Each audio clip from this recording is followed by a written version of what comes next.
ஸ்ரீரமணாய.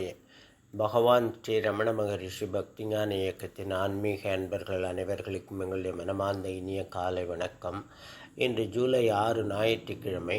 பய உணர்வு என்ற தலைப்பில் இன்று நாம் தியானிக்க இருக்கிறோம். பயம் என்பது முக்கியமான ஒரு உணர்வாகும். இன்று எல்லாவற்றிற்கும் பயம் உண்டாகிறது. சின்ன சின்ன விஷயங்களுக்கும் பயம் ஏற்படுகிறது. பயம் என்பது ஒரு மனநோயாகவே இன்று மாறிவிட்டது என்று சொல்லலாம். பகவான் ரமணர் பயம் என்பதும் ஓர் எண்ணமே என்று கூறுகிறார். பயங்கள் எல்லாவற்றிலும் உச்சபட்ச பயம் மரண பயம். மரணம் வந்துவிட்டதே, நாம் சீக்கிரம் இறந்து விடுவோம் என்று பயந்து உண்மையான மரணம் வருவதற்கு முன்பாகவே தாங்களாகவே தங்களை மனதளவில் மாய்த்து கொள்வதே இது உண்மையான மரணத்தை காட்டிலும் கொடுமையானது. அனாவசியமாக பயந்து பயந்து சாவது. மரணம் என்பது எல்லா உயிர்களுக்கும் இயற்கையில் நிகழக்கூடிய ஒரு நிகழ்வாகும். பிறந்த எல்லா உயிர்களுக்கும் மரணம் உறுதி என்பது நிதர்சனம். இதுவே இயற்கை விதி, யாரும் விலக்கல்ல. தோன்றின மறையும், மறைந்தன தோன்றும், பரந்தன இறக்கும், இறந்தன பிறக்கும் என்று உயர்ந்த தத்துவம் பேசுகிறார் பட்டினத்து சுவாமிகள். எனவே இறுதியான மரணத்தை வெல்லுவது எவராலும் இயலாத காரியம்.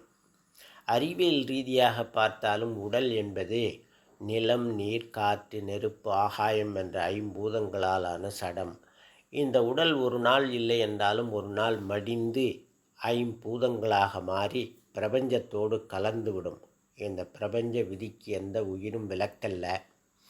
தேகம் கடம் நிகர் சடம். அதற்கு நான் எனும் உணர்வு இல்லாதது. மண்ணால் உண்டான பானை எப்படி உடைந்து இறுதியில் மண்ணாகிவிடுமோ அதுபோல ஐம்பூத கலவையான உடல் மரணித்து அழிந்து ஐம்பூதங்களோடு ஐக்கியமாகிவிடும். ஆனால் ஞானிகள், முனிவர்கள் நம் அமைதிக்கு பங்கம் விளைவிக்கும், நம் சந்தோஷத்திற்கு எதிராக இருக்கும் மரண பயத்தை நீக்கி அமைதியாக ஆனந்தமாக வாழ நமக்கு வழிவகைகளை உபதேசிக்கின்றார்கள். பகவான் ரமண மகரிஷி தன்னுடைய 16ஆம் வயதில் நிகழ்ந்த ஒரு அனுபவத்தை நமக்கு கூறி, மரணம் என்பது இந்த உடலுக்கு மாத்திரமே, இறைமயமான உயிர் என்றும் அழிவதில்லை என்று நமக்கு உபதேசித்து அருள்கிறார்.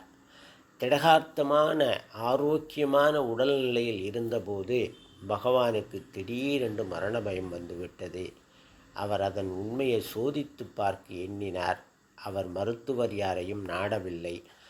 தான் படித்து கொண்டு மரணத்தின் சமயத்தில் என்னவெல்லாம் நிகழுமோ அதை தன் உடம்பில் உண்டாக்கி, மரணம் என்பது என்ன, மரணத்தில் இழக்கப்படுவது என்ன, மரணத்திற்கு பின் என்ன நிலையாக இருக்கிறது என்பதை கண்டறிந்தார்.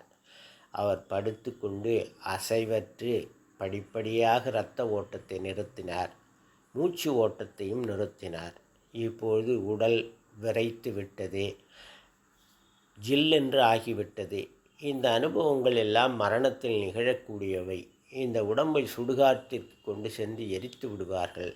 ஆனால் இப்போது மரணத்திற்கு பின்பும் இவற்றை பார்க்கக்கூடிய, இவற்றை உணரக்கூடிய நான் எனும் உணர்வு உள்ளதே, அது என்றும் அழியாதது. அதுவே இறைத்தன்மை உள்ளது என்ற முடிவுக்கு வருகிறார் சுவாமிகள். பகவான் ரமணர் தம்முடைய நீண்ட நெடுங்கால தவத்தின் ஆன்மீக அனுபவத்தின் அடிப்படையில் மரணத்தை வெல்லும் உபாயம் என்னவென்றால், மரணபயம் இல்லாத மகேசன் திருவடிகளை சரணடைவதே ஆகும் என்று உள்ளது 40 பாடலில் உபதேசிக்கிறார். மரணபயம் இக்குல அம்மக்கள் அரணாக மரணபவமில்லா மகேசன் சரணமே சார்வர், தம் சார்வொடு தாம் சாவுற்றார் சார்வார் சாவெண்ணம் சார்வரோ சாவாதவர் நித்தர். மரணபயம் அதிகமுக்குள்ள மக்களுக்கு அரணாக பாதுகாப்பாக விளங்குபவன் அந்த மரணபயம் இல்லாத மகேசனே ஆகும். அவர்கள் மகேசனிடம் சரணடைவார்கள். நான் என்னும் அகங்காரத்தையும் எனது என்னும் மமகாரத்தையும் இறைவன் திருவடிகளில் சமர்ப்பித்து சரணாகதி அடைந்தால் அவர்களுடைய மரண பயம் நீங்கி விடுதலை பெறுவார்கள். ஓம் தத் சத். நாளை வேறொரு தலைப்பில் தியானிக்கலாம் அன்பர்களே. வணக்கம், நன்றி.